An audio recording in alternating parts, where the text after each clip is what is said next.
어제 국회 경제 분야 대정부 질문에서는 계엄 이후 경제 상황과 추경 편성 등을 놓고 최상목 권한대행에게 질의가 쏟아졌습니다. 국민의힘은 야당의 일방적인 예산 삭감을 집중 겨냥했고 민주당은 경제 위기의 원인으로 계엄을 지목했습니다. 최상목이 갑자기 윤석열 비상계엄 사태에 대해 자폭성 발언을 터뜨리기 시작했습니다. 최상목 대통령 권한대행 부총리가 윤석열의 12.3 비상계엄 선포에 대해 민생과 경제에 부정적 영향이 컸다고 지적한 건데요. 윤석열 탄핵에 반대하는 국민의힘이 민생 경제를 정치적 돌파구로 강조하고 있는 상황에서 나온 발언이라 주목을 받고 있습니다. 최 권한대행은 13일 오후 국회에서 열린 경제 분야 대정부 질문에 참석한 자리에서 계엄이 국민 경제에 미친 영향을 묻는 야당 의원들의 질의에 충격이 컸다며 이같이 밝혔습니다. 그는 계엄으로 경제가 큰 충격을 받지 않았느냐는 지적에 그렇다, 충격을 받았다며 국무위원으로서 막지 못한 데 대해 송구스럽다고 말했습니다. 또한 12월에 정치 불확실성이 확대됐다. 그로 인해 경제에는 굉장히 부정적인 영향이 커졌다며 글로벌 통상의 불확실성이 커진 것에 더해져서 그런 부분들이 경제나 민생에 있어서 굉장히 어렵다고 설명했습니다. 그는 계엄 직후 크게 흔들렸던 환율과 주식시장이 계엄 해제 이후 조금씩 안정세를 찾아가고 있는 것에 대해 단기적으로는 해소가 됐지만 그렇다고 안심할 때는 아니다라고 평가했습니다. 민주당 김용민 의원이 주가가 순식간에 144조 원이 증발했다. 계엄 때문인가라고 묻자 최 대행은 그로 촉발된 정치 불확실성 때문이라고 알고 있다고 답했습니다. 또한 1,800원대를 기록하고 있는 휘발유 가격에 대해서도 계엄의 여파가 있다고 평가했습니다. 이날 민주당 의원들은 최 대행에게 계엄으로 인해 아무 일도 일어나지 않았다는 윤석열 측 탄핵 심판 변론 발언에 대한 평가를 요구했습니다. 이에 대해 최 대행은 제가 거기에 대해 평가하는 건 적절치 않다면서도 평가할 순 없지만 계엄이 경제에 대해 부정적 영향이 컸다고 밝혔습니다. 최상목은 이어 12.3 비상계엄에 대해 제 상식으로는 상상할 수 없는 일이었다. 경제를 담당하는 장관으로서 경제와 대외 신인도에 너무 큰 충격이 올 거라고 생각했다며 기존의 계엄 반대 입장을 재강조했습니다. 또한 윤석열과 강성 지지층 그리고 최근 국민의힘 내에서도 옹호 논란이 일고 있는 부정선거 음모론에 대해 부정선거가 없다고 생각한다고 선을 그었습니다. 최 대행은 구체적인 증거를 가지고 있지 않기 때문에 저런 일은 없을 것이라고 생각한다며 이런 얘기가 있다는 것 자체가 안타깝다고 말했습니다. 그는 강성 지지층이 주도한 1.19 서부지법 폭동 사태에 대해서도 다시 일어나서는 안 되는 불행한 사태라며 엄정 대응을 하고 있다고 강조했습니다. 또한 헌법재판소에서도 폭동이 일어날 수 있다는 야당 측 지적에 대해서는 최선을 다해 대비하겠다. 그런 일은 벌어지면 안 된다고 답했습니다. 갑자기 최상목의 윤석열에 대한 확실한 선긋기 발언이 이어지면서 국민의힘 내부에서도 어리둥절하고 있는 상황인데요. 지금같이 어려운 상황에서 이러한 최상목의 발언은 확실히 반가운 소식입니다. 최근 진보 유튜버가 많이 어려움을 겪고 있습니다. 이럴 때일수록 구독과 좋아요, 그리고 댓글 참여가 절실한 상황입니다. 자, 저게 저렇게 돼 있습니다. 그러니까 피고인은 기획재정부 장관 최상목에게 미리 준비해 두었던 비상계엄 선포 시 조치사항에 관한 문건을 건네주었는데 거기에는 이런 것들이 적혀 있었다. 보신 적 있으십니까? 지금 처음 봅니다. 네.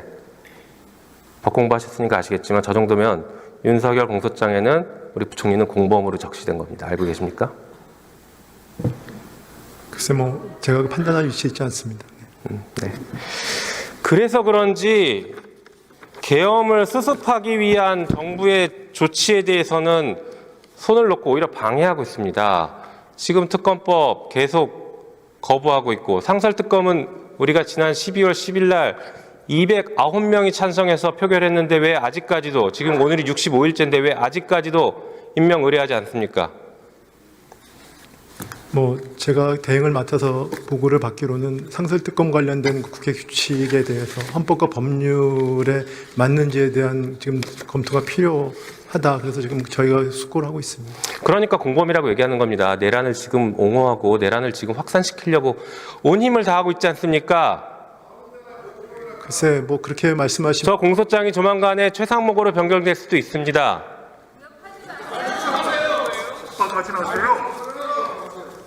겁은 먹습니까? 답변하십시오.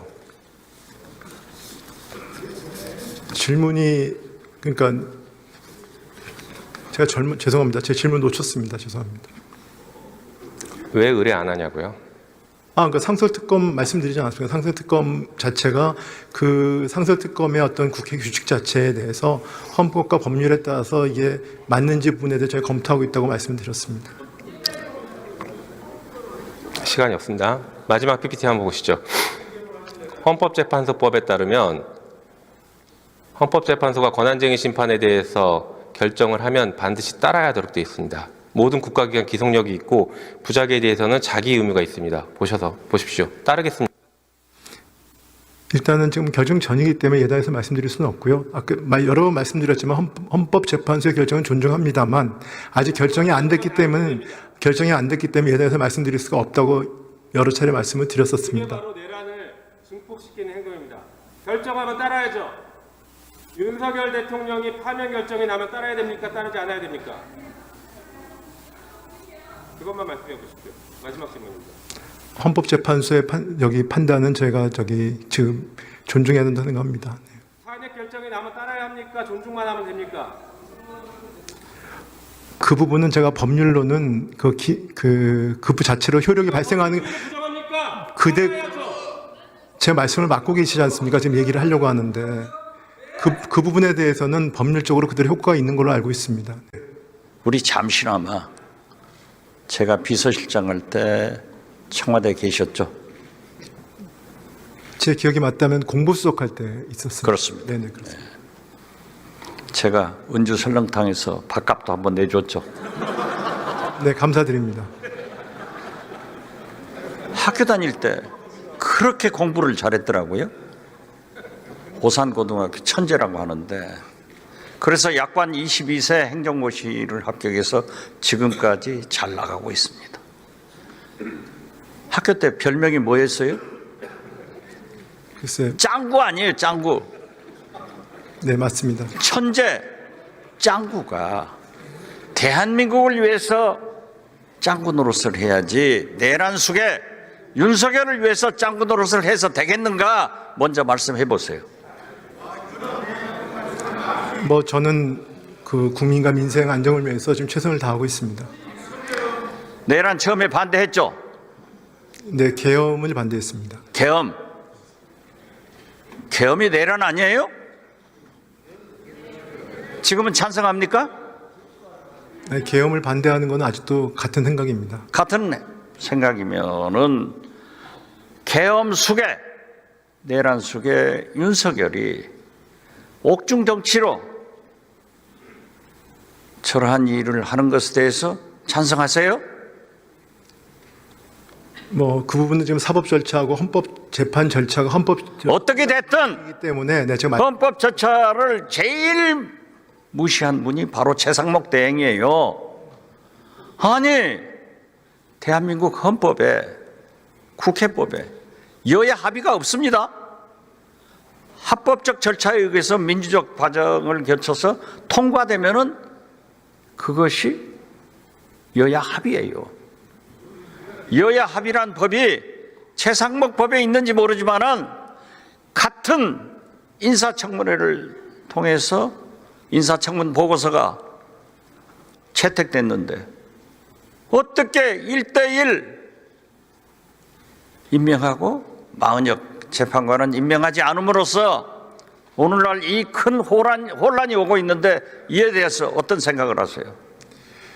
지금 말씀하신 법률적인 문제에 대해서는 지금 현재 이건 법률적 문제가 아니잖아요. 그래서 여러 가지 다양한 의견이 있기 때문에 제가 다양한 의견이 아니잖아요.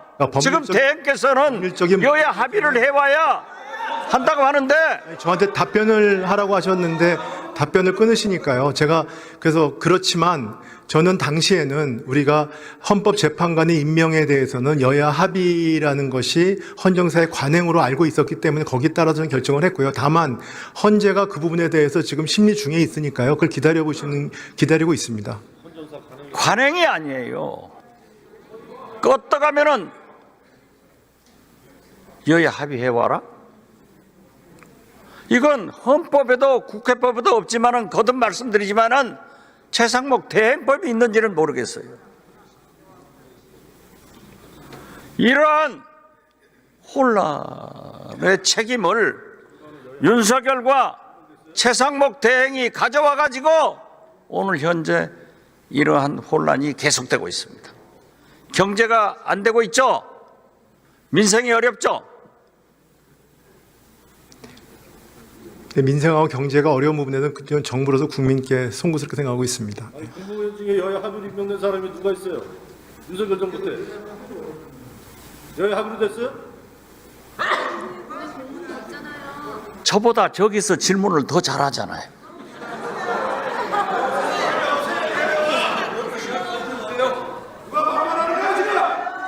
여야 합의된 사람이 무슨 얘기해봐요? 자, 계속 떠드세요. 지금 이 본회의장을 국민들이 다 보고 있습니다. 대정부 질문하는 의원님이 계시고 또 그거에 답변하는 국무위원이 있습니다. 두 분들의 질문과 답변을 잘 듣는 게 국민들에 대한 예의입니다. 조용히 하고 들으시죠. 이 정치적 혼란과 민생 경제를 살리기 위해서는 대한민국에서 무엇을 최우선으로 해야 된다고 생각하십니까? 일단 저는 지금 국가 신인도를 사수하는 게 제 넘버원이라고 생각하고 있고요. 그 다음에는 이제 민생 경제, 세 번째는 우리가 주력 산업들의 어떤 생존 전략을 지금 글로벌 그 교육의 불확실성 하에서 모색하는 게 이 세 가지에 지금 중점을 두고 있습니다. 그 세 가지보다도 더 중요한 것은 윤석열이 감옥 가고 탄핵이 인용돼야 대한민국은 살 수 있습니다. 저는 지금 헌법재판소에서 현명하고 훌륭하게 판단하실 거로 생각하고 있고요. 제가 지금 맡은 임무는 아까 말씀드린 그 헌법재판소에서 훌륭하게 판단하지 못하게 방해를 하신 분이 최상목 대행이에요. 왜 3명의 합법적 절차를 거친 그 헌법재판관을 마은혁 재판관만 임명하지 않으니까 이러한 혼란이 오고 있지 않느냐, 저는 그렇게 말씀드리는 거예요. 말씀해 보세요. 일단 제 전임 그 권한대행이 밝히신 것이 원칙의 그 범위 안에서 제가 최대한 의사결정을 내렸다고 이해해 주시기 바랍니다. 지금 최상목 대행은 대통령 권한대행 아니라 거부권 권한대행이에요. 윤석열의 못된 것만 배워가지고 그대로 계승하고 있다고요. 이러면 대행의 전문인 민생경제가 절대 살아나지 않습니다. 의원님 말씀해 주시는데 제가 토를 달아서 죄송합니다만 제가 권한대행을 맡아서 제의 요구한 내용들을 한번 내용을 보시고요. 내용 자체에 제가 생각할 때 저도 굉장히 저희 국무위원들이 많이 고민을 했습니다.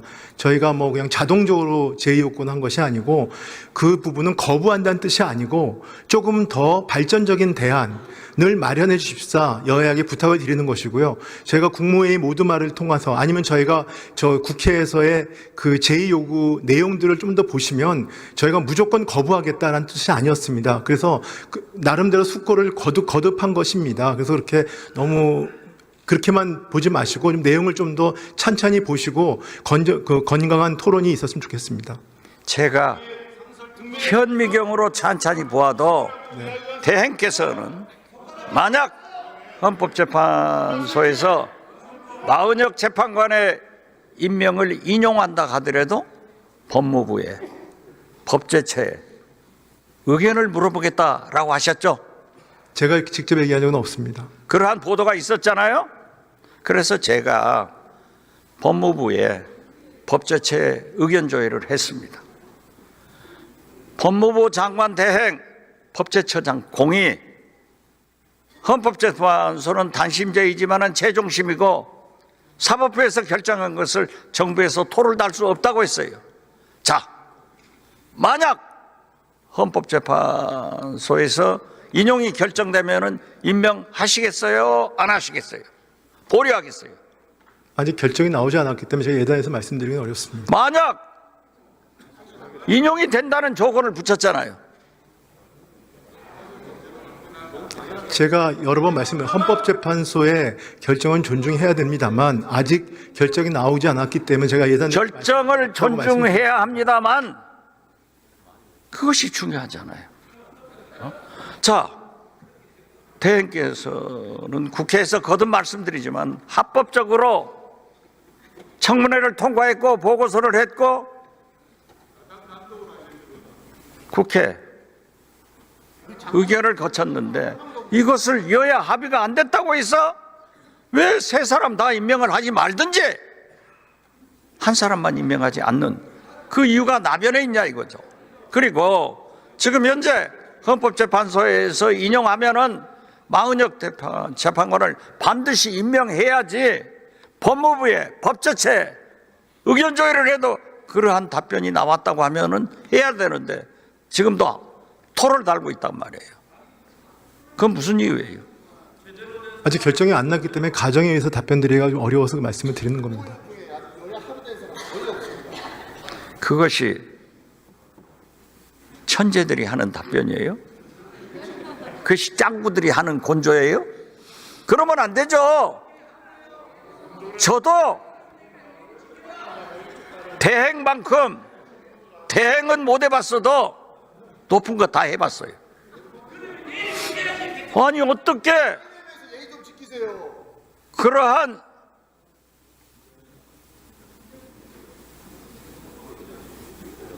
지금 조용하니까 예의 갖추는 거예요? 조용히 해봐요.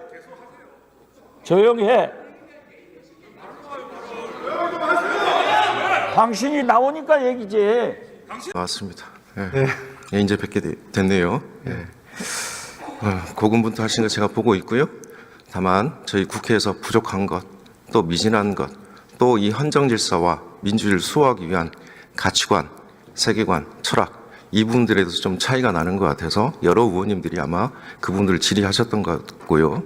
그 다음에 헌법적으로 민주주의 지금 헌재에서 진행되는 것들을 조목조목 이걸 진단하신 것 같습니다. 오늘 저는 경제 분야니까 주로 경제 관련된 부분들을 좀 질의 드리겠습니다. 먼저 예비비 관련해서 제가 질의 드리겠습니다. 저기서 제가 주목한 게 있습니다. 국정원 1차장한테 자금이면 자금. 어떤 자금일까? PPT 올려주시면 시간 갑니다. 내려주세요. 네. 저기 대통령 지시를 통해서 쪽지 받으셨다고 그랬잖아요. 대통령이 계신 자리에서 그러니까 네, 뭐 참고 당시에 나왔던 전 참고 자료로 생각하고 받았습니다. 네. 대통령이 받으라고 해서 받은 거 아닙니까? 뭐 일단 그렇죠. 참고하라고 해서 제가 받았습니다. 그러면 우리 대행께서는 그게 김용현이 작성을 했던 비서관이 작성을 했건 그걸 생각하지 않으셨을 거 아닙니까? 뭐 대통령이 지시니까 대통령이 책임지고 나한테 이런 지시를 했다라고 해서 받은 거 아닙니까? 그 당시에는 그걸 인지 못했습니다. 네. 아까 말씀드렸잖아요. 저는 그 당시에 내용도 보지 못했고 이건 참고하라고 해서 그냥 주머니에 넣었습니다. 아마 그 당시에는 경황도 없었고 제가 나중에 그걸 인지를 하게 됐습니다. 그러니까 대통령이 받아가라니까 받으신 거 아니에요? 네, 일단 뭐 참고해서 받아가라고 하시고 네. 참고하라고 그렇죠. 말씀드렸습니다. 예. 그러니까 대통령이 책임지는 자리 아닙니까? 대통령이 아니 부하 직원한테 예를 들면 이거 참고하라고 준 거면 자기가 책임지는 거 아닙니까? 왜 작성을 안 했다고 왜 피해가죠? 작성을 뭐 본인이 할 수 있어요? 네, 비서관, 제 기억에 뭐 장관, 말씀을 드린 거니까. 네, 뭐. 그러니까 그렇게 인지하셨을 거라고 저는 생각이 들어요.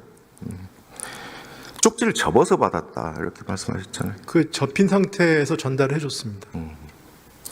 그러면 내용은 못 보셨다는 네. 얘기를 꾸준히 얘기하셨고 기재위에서는 이렇게 발언하셨어요. 유동성 관련된 얘기 같다. 제가 네. 첫 줄이 예비비라는 걸 봤는데 그거조차 예비비 보셨죠? 네, 그런데 그 부분을 예비비는 보셨어요. 예비비란 말을 기억을 못해서 그러니까 예비비는 제가 보셨어요. 대장자금이 그렇죠? 유동성이라고 네. 예비비는 보셨어요? 제가 12월 3일 날이 이제 우리 원래 그 예산안 안건을 감액안을 기준으로 올리려고 했다가 여기 의장님도 계시지만 12월 10일 날로 연장을 했어요. 그렇죠? 네네. 아시죠? 네, 알고 있습니다. 그래서 저는 예결위 개수 조정 소위 위원이었어요. 네네. 그런데 그날 제가 계엄 선포 때까지만 해도 회관에서 증액 관련된 협상을 하려고 제가 보고 있었거든요. 네네. 보고서를. 네네. 그런데 비상계엄을 했어요. 예산 깎아서.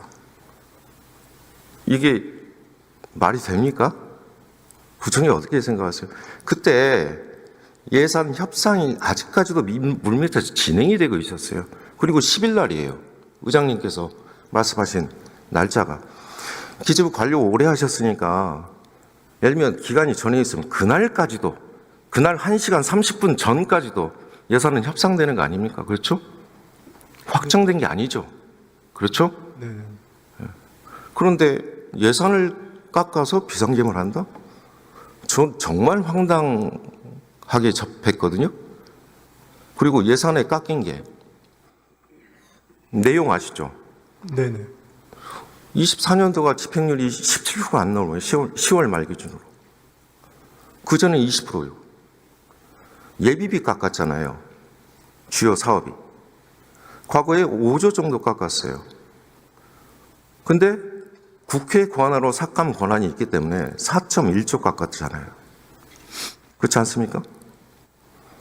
그런데 그 규모를 보고 저는 자금이면 자금, 이 소리에 실마리가 풀어졌다고 봐요.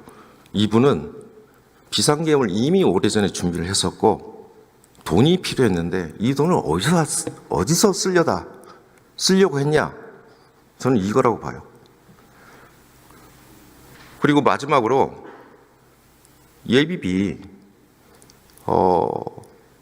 협상을 할 때 12월 2일, 3일도 제가 기억을 하는데 기재부가 마지막까지 검찰 특관리 특경이 이거 얘기 안 했습니다. 예비비 얘기를 하셨어요. 복원시켜달라. 제가 그래서 질문 드리는 건데요. 12월 3일 당일 기재부가 국정원 예비비 지출한 거 아세요? 전 모르겠습니다. 네. 혹시 밑에서 보고 못 받으셨어요? 네, 전 모릅니다. 비상계엄 전에 그 당일날 네. 국정원이 예비비 가져갔어요.